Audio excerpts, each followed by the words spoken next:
Okay, ladies and gentlemen, so today we're working in part 6 in the packet, which is page 7. We're looking at sex linkage and sex-linked traits. First thing you need to know, and I hope we know already, is that if you are a female, you have 2 large chromosomes that are the X chromosomes. They're the 23rd pair of chromosomes. If you're a male, you have one X, large chromosome, and a little Y chromosome. Doesn't have a ton of genetic information in it. We'll talk about this with genetic disorders a little bit later. I also hope you know that XX is a female. Here is the symbol for female, a circle with a cross down. XY is a male, a circle with an arrow up. If we are taking any parents, XX female times an XY male, XX one side, XY the other, we do the Punnett square, we end up with a 1-to-1 ratio of XX to XY. This means that every single time a baby is conceived, there's a 50-50 shot of it being either female or male. On these chromosomes, there are traits, genes, particularly on the X chromosome.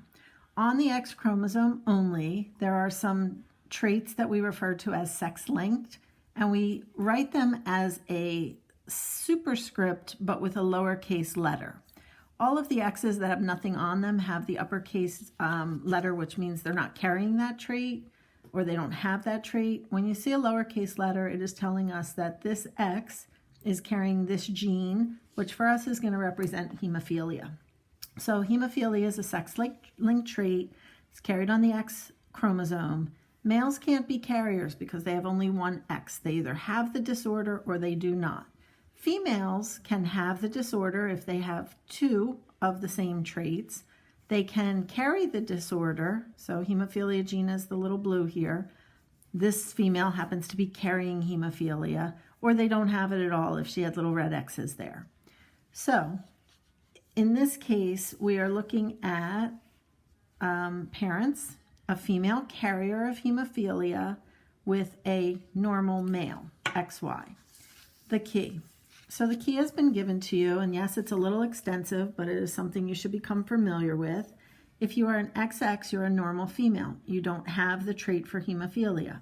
If you're XXH or XHX, the little h here, means you are a carrier of hemophilia. You are normal. You are a female. Nobody knows that you carry this trait until you go to have offspring. If you are X little h, you are a female who is a hemophiliac. So all of these are for the female. The options for male are you're either XY, a normal male, or you're X little hy, a hemophiliac male. Because the male has only one X, he only needs one bad gene, so to speak, to show the traits.